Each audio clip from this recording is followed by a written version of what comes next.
Thank you.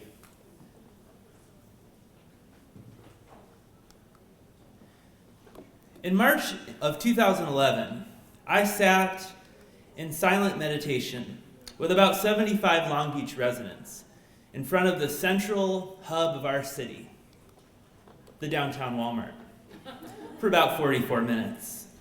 Now, for me, this experience was motivated by a desire to cultivate inner peace in a bustling and unpredictable city. It was something I knew I really would struggle to do on my own.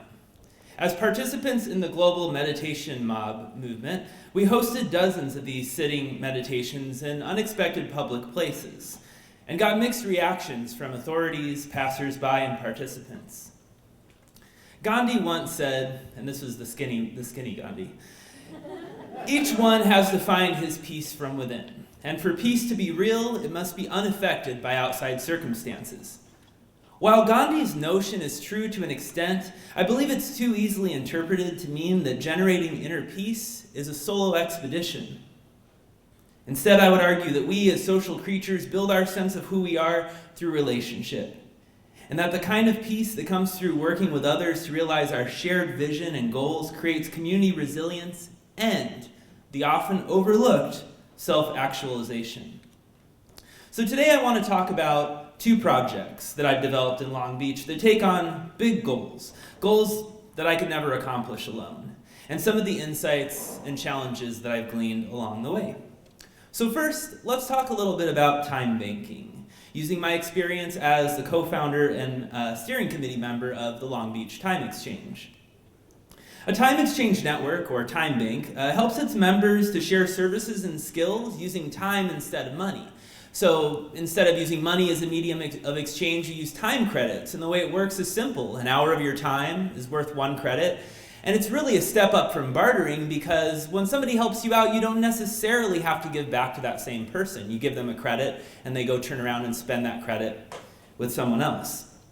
So it's an ingenious system, I think, and there are a lot of ways for people to connect. We use a website as well as a mobile app, but we also have a lot of community events for people to connect, like this one where you see people playing a game where essentially the way it works is you grab the ball of yarn and you state something you'd like to receive, and then you find someone else in the circle who can offer that. You throw the yarn to them, and you kind of keep going like that until you see the fabric that connects us and what we can offer one another.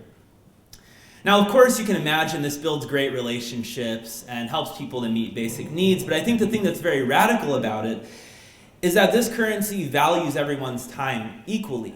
And in doing so, it's completely, in a sense, separate from the market economy, and it gives a lot of things value that are often undervalued in the market economy. Things that are required to create healthy, robust communities, to heal racial and cultural divides. So to date, we've seen a lot of members exchange services, but let me give you an example of how this might work. So last week I attended a cooking workshop. It was a Afro-vegan Jamaican cooking workshop. I was really stoked to participate. And I like to cook, but I'm a little shy about actually, getting out there and shopping in front of other people, right? Because I'm not a pro.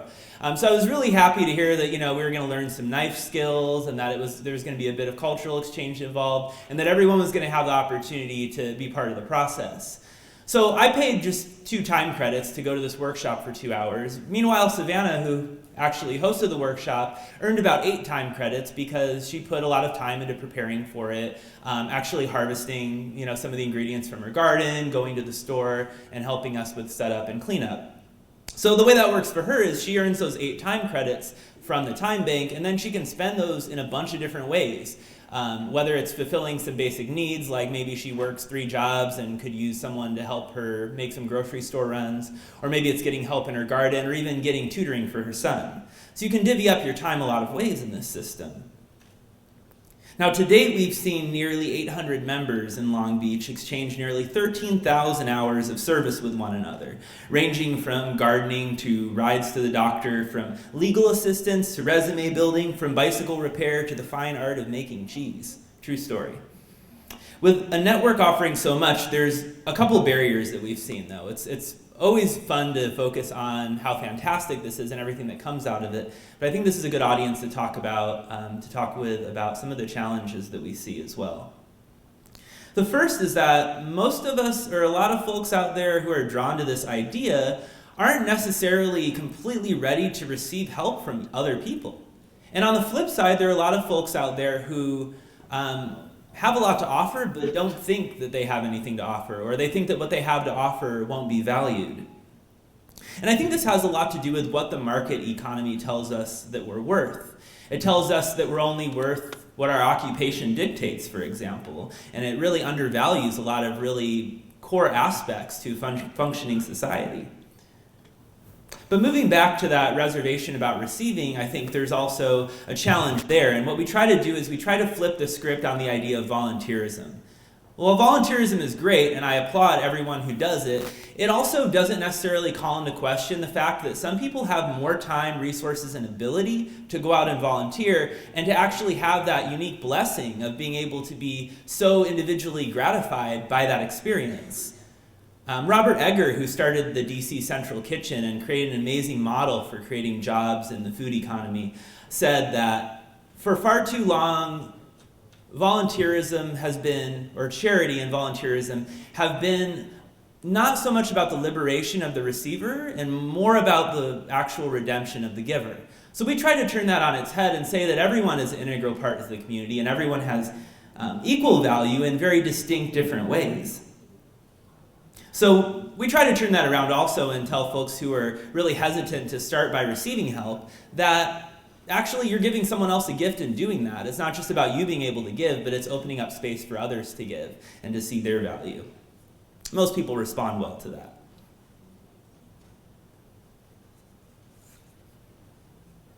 So time banking in that way creates what I would call interdependence through this use of time dollars. And I know a lot of this stuff happens informally in communities anyway, but in using sort of a system for it, I think it incentivizes it, and it starts to measure things that aren't really measured in the market economy. And I think that also gives us an opportunity to gain further support for community building efforts, civic engagement, and creating socially just local food systems, something I'm particularly very interested in.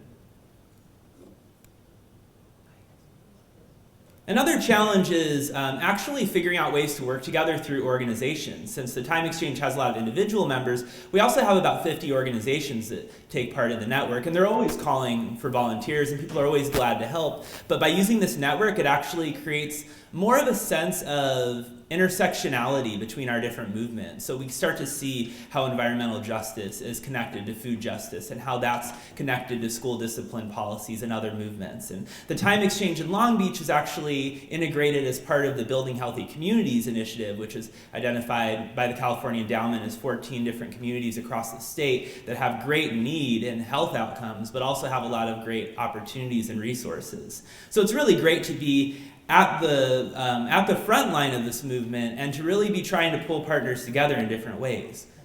So now that I've talked about the Long Beach Time Exchange a bit, I wanted to also touch on another project that I started about a year ago to start to address the topic of local food systems.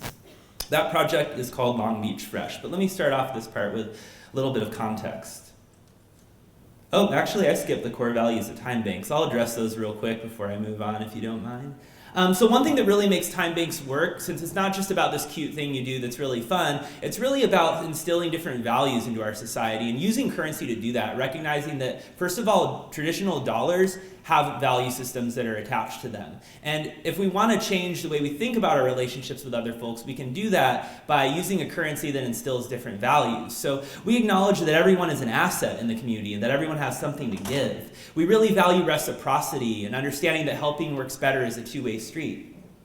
We also understand that we're actually more powerful when we're connected through social networks. We also really want to emphasize that you got to respect where people are at and not where you think they should be. So it's really meeting each other at the place of what can I offer and what do I need. And then lastly, I talked also a bit about redefining work and the idea that a lot of work is undervalued and that we can use systems like this to give a lot of important work value. So kind of a recap of what I've already addressed, but good to see them on the screen, as well as a map of all the time banks in the world, which currently there are 467 communities that have registered as a time bank.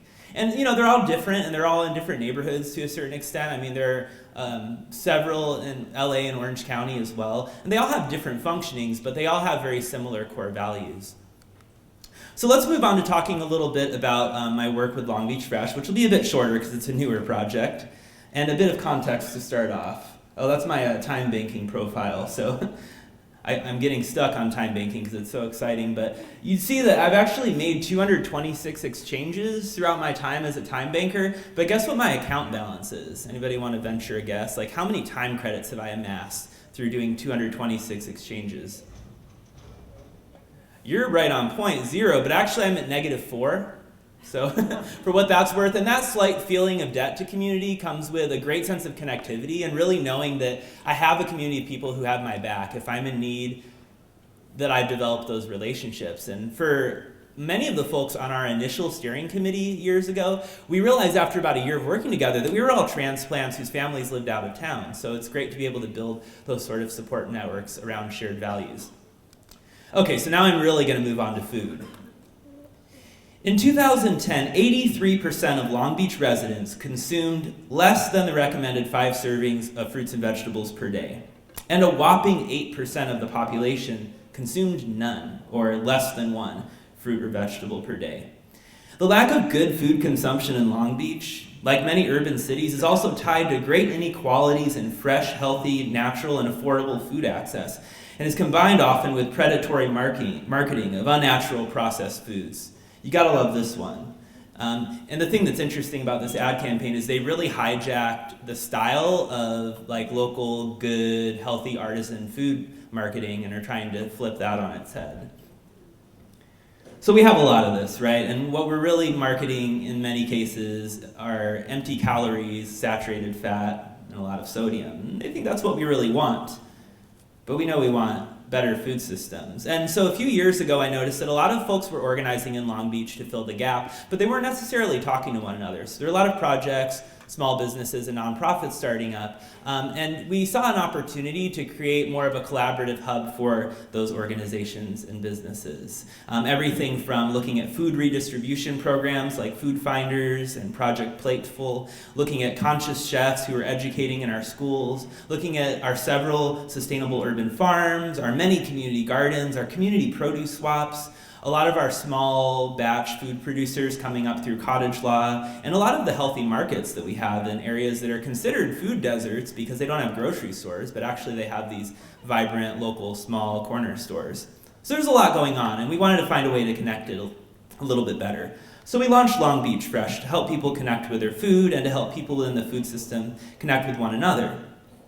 And we worked together to create some common values and goals, and we really decided that we wanted to work together to make the healthy choice the easy choice in Long Beach. And that we wanted to do it in ways that would actually make our local food producers economically sustainable as well. So we developed best practices and project ideas, and we have working groups for the 3 areas of the food system that we kindly call our eaters, feeders, and seeders. Eaters being a lot of the different community groups in our city, and their various cultural backgrounds and interests and tastes. And then our feeders being everything ranging from food purchasing institutions like hospitals, schools, child and adult care facilities, on down to chefs, local restaurants, and small food crafters. And then our seeders, of course, are local growers, of which we have many, with very different approaches and methods. So we want to help them learn from one another. And we also want to make sure that everyone impacted by the local food system is heard when big decisions are made. So a lot of our work is focused around connecting folks and marketing good food, but also in addition, we're really focusing in on working on policy changes. So right now, we're working together on driving a citywide good food purchasing policy. Based on the Los Angeles Food Policy Council's model, and it asks basically for a government commitment. It says, if the government's spending money on food, it should be the kind of food that builds the type of food system that we want to see. And there's already been a great commitment to nutrition in Long Beach, but we want to extend that commitment to food that promotes environmental sustainability, animal welfare, a valued workforce, and that is good for small local businesses. So far, we're doing pretty well moving it forward, but we're still working on building the political will, getting the right partners in place, and we're fortunate to have the help of the Los Angeles Food Policy Council. So there are a lot of ways that folks get involved, and I think that's a key part of our effort is trying to find ways to activate people rather than really saying, oh, we're the problem solvers actually, and we're going to do everything. And what happens in a lot of cases in nonprofit work is you have a lot of overlapping efforts where people are doing the same stuff but not very well. So we're looking for ways to get people engaged. And I think the time bank has actually been invaluable to this effort. So one example would be participating in SoCal Harvest. In Orange County, you have the Harvest Club, which is very similar, where people come out and volunteer to help harvest backyard fruit. Then that fruit is donated to food banks. In Long Beach, it's actually really hard to divvy up to food banks, but in Long Beach, we're lucky to have Food Finders, which picks up in Long Beach and distributes all throughout the region. So this person could actually be earning time credits for doing this, but they're also getting a lot of knowledge about how to harvest and finding other ways to plug in and help the organization. And then they might turn around and spend some of those credits, for example, at one of our food forests in Long Beach. This one is put together by Foodscape Long Beach. It's a communal garden. Different from a community garden in that it's one big shared plot that's an integrated permaculture system where all the plants are mutually dependent, and they've created just a very robust ecosystem. So this type of knowledge actually is quite expensive if you try to register for permaculture conferences, and it's almost protected knowledge, I feel like. So I love how Foodscape is opening this up to folks, encouraging them to use time credits, but allowing people, if they don't want to use time credits, to just do it on a volunteer basis. So you're maybe spending credits on a workshop like this, but you're also earning credits by going to their work days every week, and then you get the added bonus of sharing in the harvest when you guys pick stuff. And they're doing pretty well. It's actually, I don't know anyone else who's actually doing well growing root vegetables in Long Beach, for example. They built really, really amazing soil. So these are some examples, but I think today we have to work on every possible level to create the kind of food systems and the kind of social justice systems that we want to see. So while a lot of this is rooted in what I would call the core economy or the non-cash economy, we also need to be building the type of economic system that really values workforce and encourages folks and finds ways for folks to actually make money doing what they love and to figure out what your gifts really are. So I think to that extent, a lot of people join the time bank thinking it's this alternative, but actually a lot of folks gain employment by participating in the time bank because they build up their skills. They figure out what they love to do and they make connections that help them to do that. I also think we do need a new economy, and I know a lot of folks are working toward this. So I want to stress that, not just that time banking is an alternative, but we need both.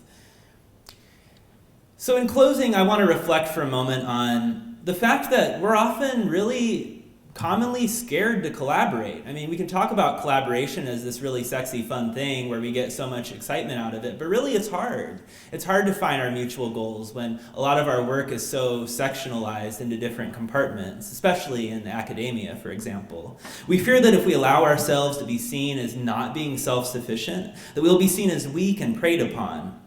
This is a logical fear in a market economy, though, that overvalues that which is scarce and undervalues that which we have in abundance. So we need to start valuing what we've got and being willing to allow our gifts to flow to where they're needed. We also have to build networks that incentivize collaboration and give real steps to help build trust over longer spans of time, because it does take a long time to build trust. It takes very little time to destroy trust. We must also realize that others are going to let us down. Heck, we're going to let ourselves down in some instances, and that's okay. When we look at the big picture, are we gaining more than we're losing? Are there more successful collaborations than failed ones? I think that there are.